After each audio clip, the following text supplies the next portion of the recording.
Bom, então vamos começar a falar hoje da parte de processo ordinário, parte 2, né? Na aula passada nós falamos do processo ordinário parte 1, e hoje nós vamos continuar falando de processo ordinário, sendo que é a parte número 2. Então nós paramos exatamente aqui, nos testemunhos, né? Prova testemunhal.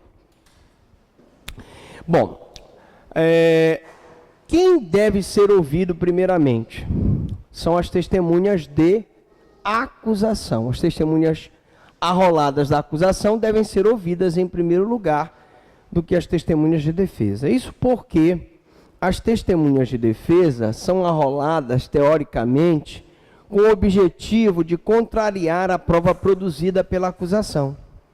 Então, eu primeiro tenho que ouvir as testemunhas de acusação, para depois ouvir as testemunhas de defesa. Daí porque a inversão da ordem dos depoimentos das testemunhas gera inversão tumultuária do processo ou erro em procedendo, cabível é correção parcial.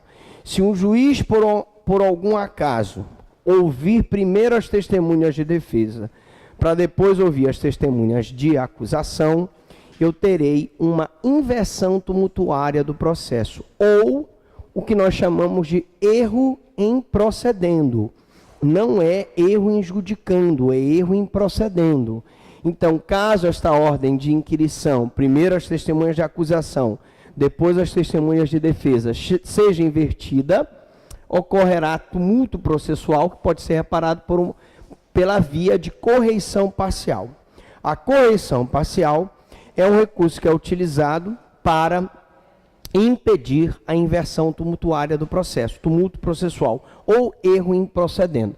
Mas essa inversão não acarreta a nulidade do processo, se não for comprovado o prejuízo. E até pode haver essa inversão, desde que o juiz, ouvindo as testemunhas de defesa, ouvindo as testemunhas de acusação, novamente dê oportunidade proibitiva das testemunhas de defesa, para que elas contraditem o que foi dito pelas testemunhas de acusação, não haverá prejuízo. Portanto, essa nulidade, ela é relativa. Logo, eu preciso provar o prejuízo. Se eu não arguir essa nulidade, por ser relativa, o erro vai ser convalidado, tá? Outra questão ainda relacionada às testemunhas. Na audiência a ser realizada, eu tenho um prazo máximo de 60 dias. Então, vamos aqui fazer uma pequena engenharia desse rito ordinário, né? O rito ordinário, gente, ele se divide em 3 fases. Eu tenho a fase postulatória,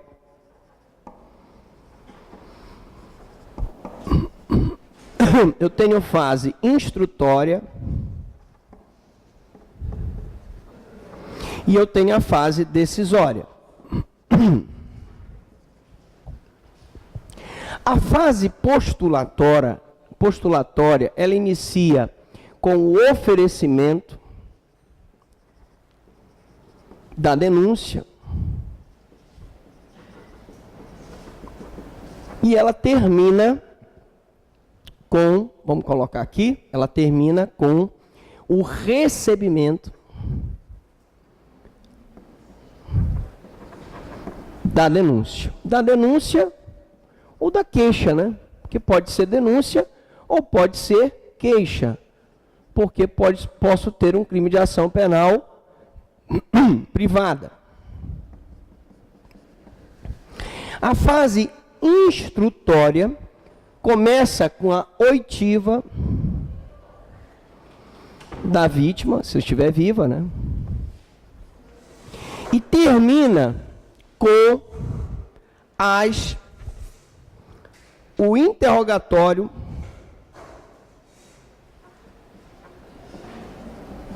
do acusado. E a fase decisória, ela vai iniciar com o término, né?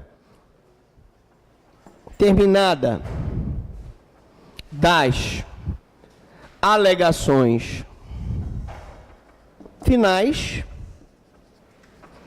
e, finalmente, eu vou ter a sentença. Ora, eu tenho, então, a primeira fase, que eu chamo fase postulatória, a segunda fase, que eu chamo fase instrutória, e a terceira fase, que eu chamo a fase decisória. Isso é o desmembramento do rito ordinário. O rito ordinário, ele se desmembra nessas fases aqui. Então, na audiência a ser realizada no prazo máximo de 60 dias. Então, a fase instrutória, ela tem um prazo máximo de 60 dias para ser concluída.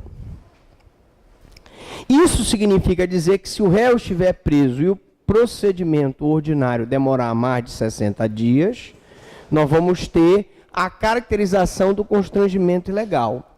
Então, proceder-se-á a tomada de declarações do ofendido, a inquirição das testemunhas arroladas pela acusação e as testemunhas arroladas pela defesa. Conforme nós podemos verificar, eu tenho a oitiva da vítima, eu tenho a oitiva das testemunhas de acusação e tenho a oitiva das testemunhas de defesa. Essa fase entre a oitiva de testemunha da vítima até a fase do interrogatório do acusado, ela deve ter 60 dias. Principalmente se o acusado estiver preso. Se ela ultrapassar esse limite, nós vamos ver que vai configurar constrangimento legal e o acusado poderá se utilizar de habeas corpus para ele ser liberado. Esse prazo começa a correr após o recebimento da denúncia. Então, nós temos o oferecimento da denúncia, nós temos na fase postulatória a citação do acusado, não é isso? E depois nós temos o quê? A resposta à acusação. Resposta à acusação. Essa resposta à acusação é feita em que prazo, gente? 10 dias, não é isso? Recebida a denúncia, é que nós temos a relação acto trium personarum. O acto trium personarum é o autor, aqui o autor, né? O juiz e o réu, na figura do seu defensor. Então, eu formo aqui a tríade actum trium personarum, mas esses prazos podem ser dilatados nas seguintes condições. Vamos lá. Em primeiro lugar, evidentemente que eu só posso falar em 60 dias se não houver nenhuma dilação probatória.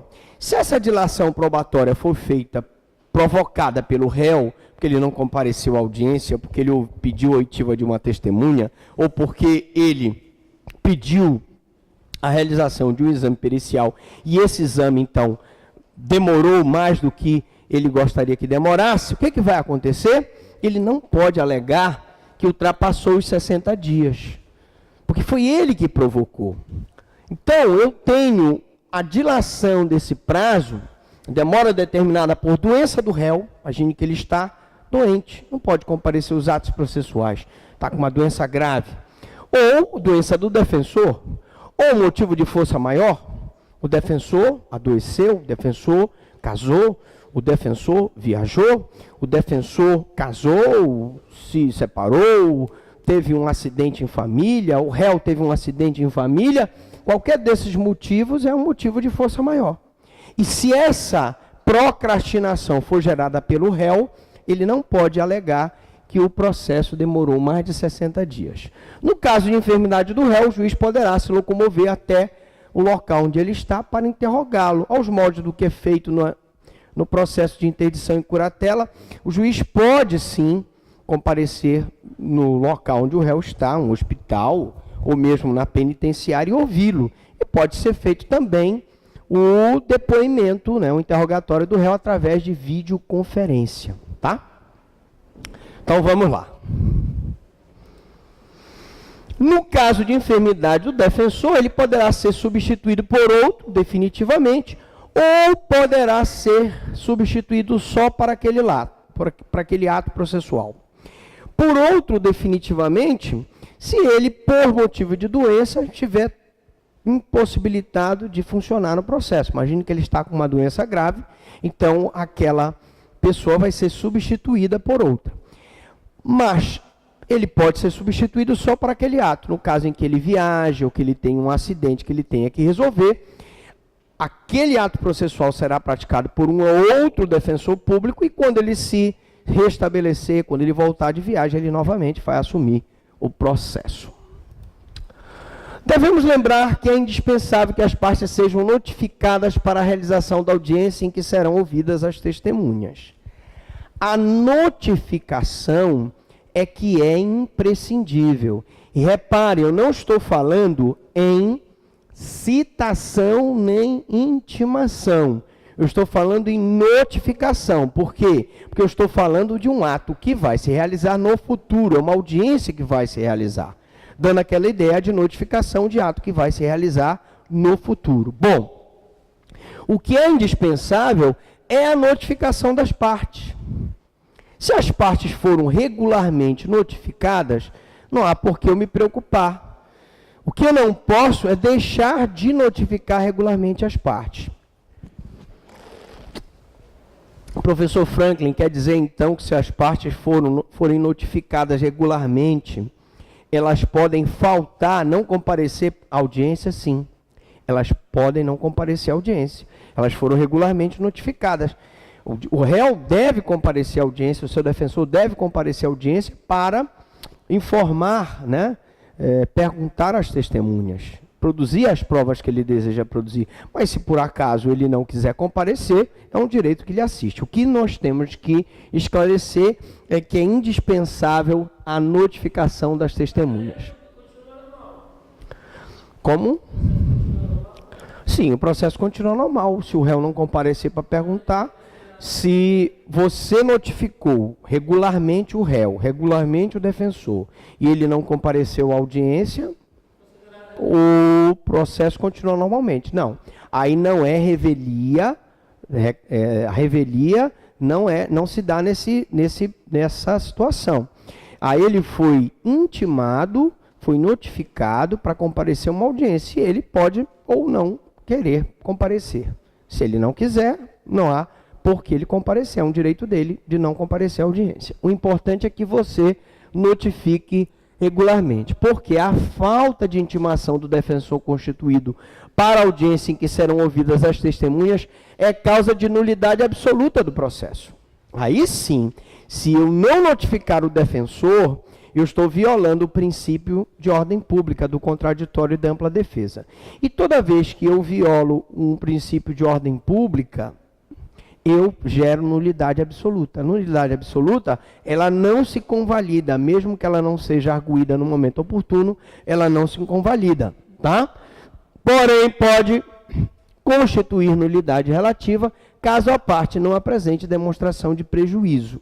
Nós sabemos que a nulidade relativa é aquela em que não havendo prejuízo e não sendo arguída no momento oportuno, ela vai, então, se convalidar. Já a nulidade absoluta, o prejuízo é presumido, porque é uma violação de um princípio de ordem pública, e mesmo que ela não seja arguída, ela não se convalida, porque ela pode ser arguída em qualquer grau de jurisdição, inclusive a nível de recurso. Caso o defensor não compareça na audiência, o juiz nomeará outro defensor para substituir definitiva ou provisoriamente aquele ato processual. E aí, é bom salientar, para evitar algum tipo de nulidade absoluta, o juiz vai substituir aquele defensor ausente por um defensor que esteja lá e que possa ser um defensor ad hoc. Mas a parte poderá me perguntar, mas professor Franklin, esse defensor pode arguir que ele não teve tempo de ler o processo e pedir prazo para a defesa? Pode. E aí o juiz vai ter que dar o prazo, porque sob pena de caracterizar a violação do contraditório e da ampla defesa. Tá? Ok. Então, sobre o interrogatório. O interrogatório é o ato pelo qual o acusado vai a juízo para se autodefender. Hoje o interrogatório é mais considerado um meio de defesa do que um meio de prova. Hoje o interrogatório é feito no último ato da instrução. Então eu primeiro ouço a vítima, eu primeiro ouço as testemunhas de acusação, depois as de defesa e depois eu interrogo o acusado. Antigamente, só para informação de vocês, recebida a denúncia, o acusado era citado para o interrogatório, 3 dias depois ele apresentava a defesa prévia. Hoje não. Hoje se recebe, oferece a denúncia, cita-se o acusado para ele apresentar a resposta à acusação no prazo de 10 dias e depois eu tenho ou não o recebimento da denúncia. Tenho ou não, porque nós vamos ver que a pessoa pode ser sumariamente absolvida, pode haver uma absolvição sumária. Então, vamos lá. Quando o MP oferece a denúncia, que é a peça da ação penal pública, ou particular oferece a peça da ação penal privada, que é a queixa, o juiz pode ou não recebê-la. Por quê? Porque ele pode absolver sumariamente. Nós vamos ver em caso de excludente de ilicitude, excludente de culpabilidade, quando o fato, por exemplo, não constitui crime, tá? Mas, caso o juiz receba a denúncia ou queixa, o juiz vai designar de hora para audiência, ordenando a intimação do acusado, de seu defensor, do MP, e se for o caso do querelante, do assistente. Se ele recebeu a denúncia, ele tem que marcar a instrução. O primeiro ato instrutório deve ser oitiva da vítima.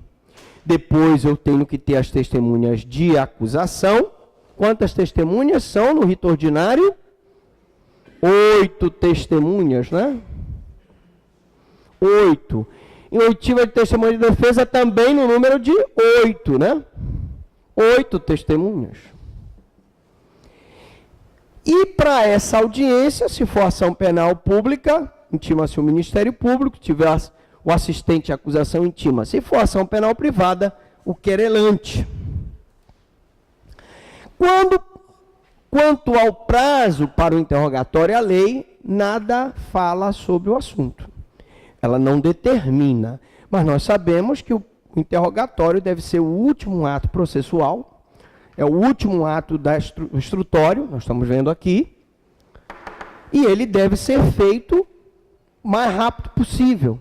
Ora, eu ouvi a vítima, ouvi as testemunhas de acusação, ouvi as testemunhas de defesa, não tem sentido eu ficar procrastinando o interrogatório. Aliás, eu quero esclarecer para vocês o seguinte, posso apagar aqui? Posso? Então, muito bem. A audiência, gente, ela é una, indivisível. Tecnicamente falando, é errado eu dizer, por exemplo, que eu vou designar nova audiência. Não é correto falar isso. A audiência é una. Então, a audiência, ela é una e indivisível. Então, eu tenho para uma audiência, eu tenho os atos instrutórios.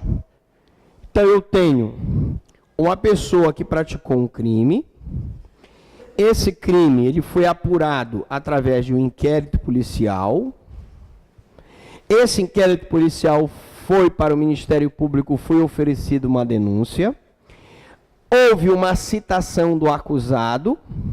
Esse acusado apresentou a defesa preliminar, ou como a gente chama, resposta à acusação,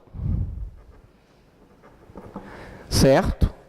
E dessa resposta à acusação, o juiz pode receber ou não. Recebida, eu vou ter a oitiva da vítima, das testemunhas e, finalmente, do acusado.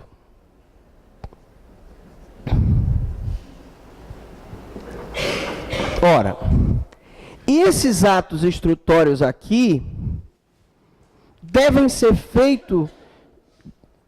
praticados no máximo em 60 dias. E, se possível, numa mesma manhã, no mesmo dia, eu ouço a vítima, aqui ó, a vítima, as testemunhas de acusação e de defesa e o acusado. Mas, evidentemente, você vai me perguntar o seguinte, mas, professor Franklin, e se a vítima não comparecer? Atrasa o depoimento das testemunhas de acusação. Se uma das testemunhas de acusação não comparecer, atrasa o depoimento das testemunhas de defesa. Se uma das testemunhas de defesa não comparecer, atrasa o interrogatório do acusado. Só que esses atrasos não deverão ultrapassar 60 dias. Porque se eu ultrapasso 60 dias, eu vou ter a violação, né? Eu vou ter daquele prazo e, consequentemente, eu vou ter a caracterização de um constrangimento ilegal passível de ordem de habeas corpus. Tá? Então, não existe nada aqui, não existe um prazo para o interrogatório. A lei não nos diz nada acerca do assunto, mas já é pacífico na doutrina e na jurisprudência que o réu deve ser ouvido o quanto antes, pois não se pode deixar ao livre-arbítrio do juiz a designação da data. Se já foi ouvida, foi ouvida a vítima, foram ouvidas as testemunhas de acusação e de defesa, o quanto antes eu devo preparar esse interrogatório. Então, a audiência una e indivisível. Lógico, ela vai ser redesignada para outro dia, para outra hora, para que aquela pessoa seja ouvida. Bom, o acusado preso será requisitado para comparecer ao interrogatório, devendo o poder público providenciar sua apresentação. Quando uma pessoa está presa, o juiz vai encaminhar um ofício para o diretor da penitenciária e vai pedir para que o diretor apresente aquela pessoa naquele dia e hora para o interrogatório. Ele tem a opção, para evitar uma série de problemas, clamor público, fuga do acusado, quando esse acusado participar de organizações criminosas, ele pode e deve fazer o interrogatório online, que vai economizar, não havendo gasto com policiamento, não havendo gasto com viatura, não se mobilizando a máquina estatal para deslocar aquele interrogado que está preso. O juiz que presidiu a instrução deve proferir a decisão. Qual é o princípio do processo penal que está esculpido aqui? Identidade física do juiz. E o que significa a identidade física do juiz? O juiz que presidiu a instrução deve proferir a sentença. Bom, esse princípio é absoluto ou é relativo? Ele é relativo. Por que é relativa essa questão? Se o juiz tiver sido removido, promovido, aposentado, exonerado, né, não vai se admitir que ele seja o mesmo que vai instruir aquele processo. Então, o juiz que assume aquele processo já com a instrução pronta, ele pode simplesmente se convencer dos atos instrutórios e proferir a sentença, ou se ele não se convencer da instrução, ele pode fazer a reinquirição de testemunhas, ele fazer uma reinstrução processual, reinquirindo vítima, testemunhas e reinterrogando o acusado. Dificilmente isso acontece, mas eu quero dizer que eu, como promotor, já tive várias situações assim. Tinha um juiz que ele simplesmente lia a instrução que já tinha sido feita pelo colega, quando ele assumiu a vara, né, a vara criminal, e a pessoa confirmava ou não o depoimento. E aí as partes faziam algumas perguntas, acrescendo alguma coisa que era importante para o processo. Bom, mas a identidade física do juiz prevalece, né? Caso o réu seja citado por edital e não apresente defensor constituído nos autos, será suspenso o processo. Vamos lá. Então, réu citado por edital que não apresente defensor constituído. Sem defensor constituído.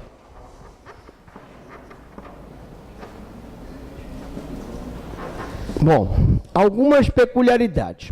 Primeiro, número 1.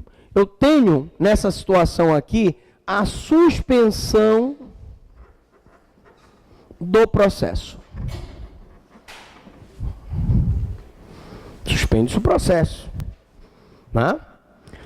Número 2, eu tenho a suspensão do prazo prescricional. Lógico, evidente. Eu tenho a suspensão do prazo. Obrigado pela água.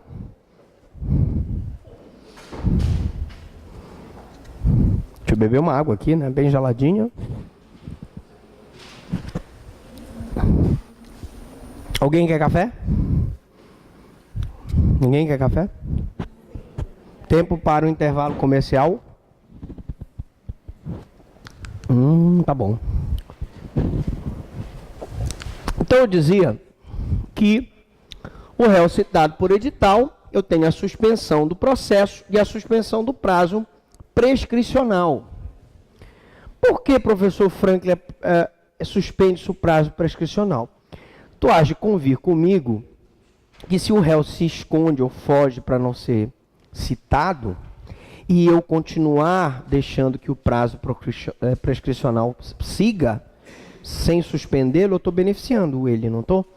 Ele vai ficar um tempão foragido, até que o processo prescreva para ele voltar e se apresentar, já quando o processo estiver prescrito. Então, por isso, se suspende o prazo prescricional. Número 3. Eu posso decretar a preventiva? Posso. Eu posso decretar a prisão preventiva do acusado, se estiverem previstos os requisitos genéricos e específicos, né? Indício da autoria, prova da materialidade, garantia da ordem pública e econômica, conveniência da instrução e garantia da aplicação da pena. Também eu posso realizar, né? Praticar atos processuais e diligências, né, que forem necessárias. Há uma testemunha que tem uma idade avançada, já é uma velhinha, poderá morrer, eu vou ouvir essa testemunha. Há um exame de corpo de delito, precisa ser feito, não pode esperar que o acusado volte, eu vou realizar o exame de corpo de delito. Enfim, eu vou providenciar que, mesmo que o acusado não compareça, eu tenha condições de instruir, pelo menos parcialmente, o processo.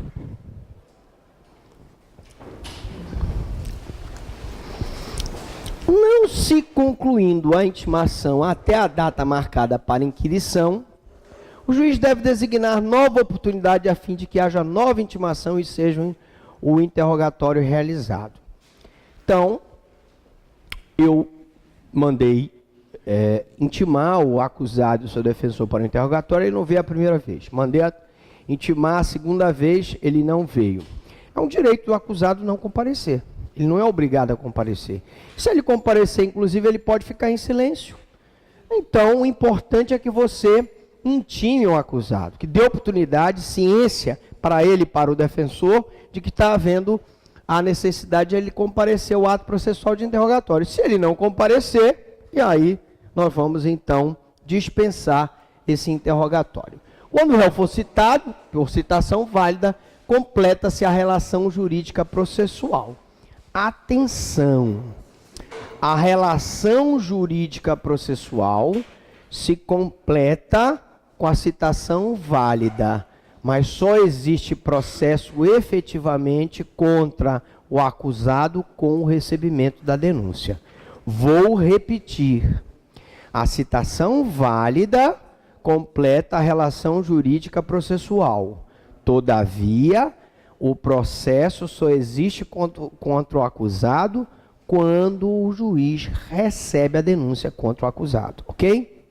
Muito bem, então antes do recebimento da denúncia não há processo, mas o processo só se inicia com o recebimento da denúncia ou queixa. Termina-se aí a fase postulatória do processo.